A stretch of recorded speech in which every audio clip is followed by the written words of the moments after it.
So you're no longer the Master Chief, you're the newest member of a squad of orbital drop shock troopers. They're the mysterious soldiers with the untold tale. We talked a lot about how could we still take people out of one character, put them into the body of another character, and not confuse people. And ODST, I think, takes the lessons of Halo 2 and feels a lot more natural. You're going from one ODST to another. It's not so jarring as it was with the Chief and the Arbiter. The hell am I supposed to do with this inside a Covenant ship? Romeo the smartass, or Mickey the kind of guy who just wants to look up. Allowing the player to step into the shoes of all of these different characters in the squad makes this a game about what happens to that squad. It's hard to create not just characters, but then give them a relationship. That's even tougher. Get this thing off of me! You've got Buck, who's the squad leader. He's the most hard-boiled, hard-bitten, seen everything, been everywhere, a little bit more cynical than the other soldiers, because he survived the longest. No! They're gonna burn this city and then glass the whole planet!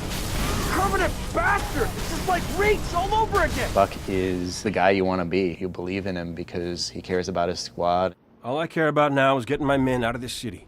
At the same time, he's distracted by this ex-girlfriend of his. Dare, she's an Oni operative. She takes over the squad. Replacements? This many years into the war, who isn't? At least they listen. To me. And they're not gonna like what they hear. He wants to do his mission right. He wants to save his squad. And this whole time, Dare is there kind of poking him in the ribs. I never thought I'd see you again. Yeah? Well, here I am. There's something to be said about using Nathan and Trisha, who are, really strong sci-fi actors. What we bring to the table is a lot of experience. A lot of spacefaring, a lot of changing trajectories, a lot of slip space ruptures. We know. Veronica definitely has balls. What was that for? Abandoning the mission. What mission? For me, it was about creating a credible history between the two of them. And by dipping into that history, I think that creates the relationship. Look, don't start about my job.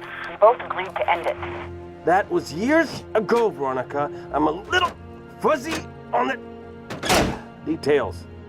We talked about what it would be like to suddenly be in the body of some other character who was just in the cinematic you just watched. Say again, Buck. You're breaking up.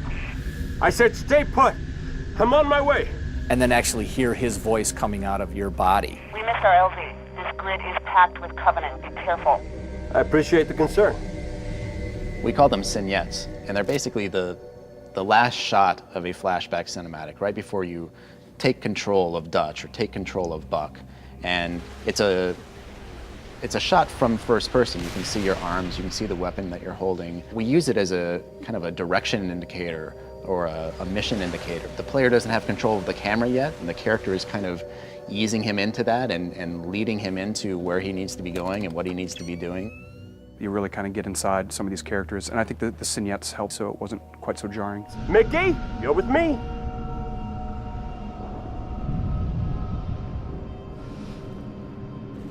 We often talked about the ODST as a kind of detective, lone gumshoe in the dark, mysterious city. Hey, let's drop one man that's not a Spartan on his own into a dangerous environment and let him really solve a mystery, let him find clues. We wanted to really get a different kind of Halo look and feel from what we've seen before. One of the cool challenges was how do we make the city of New Mombasa, in a way, a character in the game? Sound was critical in helping us really create that pacing and mood.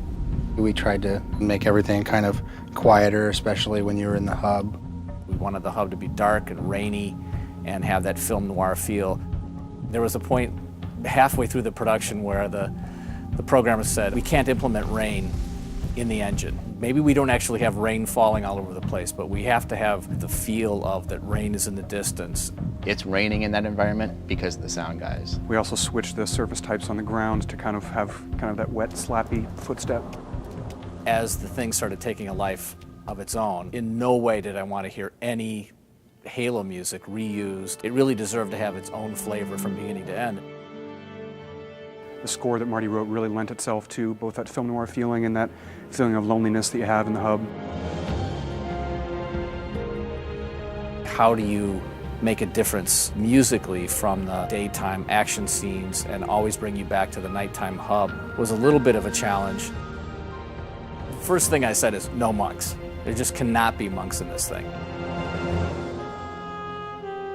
I knew I could use a solo saxophone, which has a really nice interaction with orchestral instruments. It's not something you normally hear with an orchestra.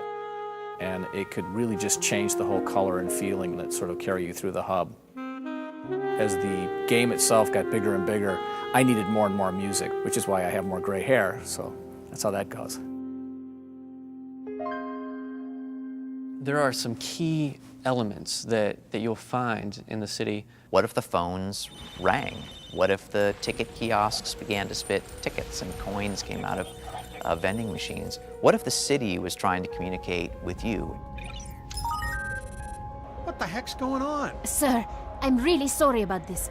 I was just trying to get out of the city. The thing that's the most different for me playing this game is the ability to randomly pick up the radio play story, which tells an entirely different story with entirely new characters. Old Mombasa. Dad, there's a ship. Listen, sweetheart. I wanted to tell you at breakfast, but you left so early. So the ringing phone became this jumping off point for what eventually became the superintendent. And then Sadie's story too. A car just came out of nowhere, smashed all the brutes. Was that you? My head. I thought airbags were supposed to stop you from getting hurt. Your tax dollars at work.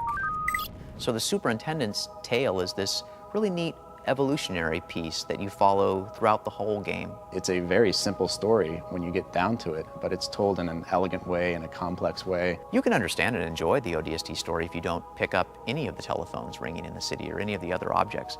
But if you do, you're going to be transported a little bit further back in time to the day before, but to a whole different world.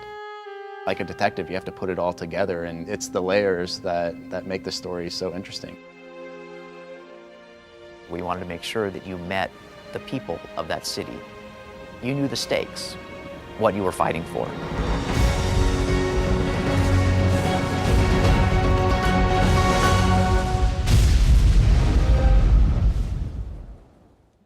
Feeling that tonight's gonna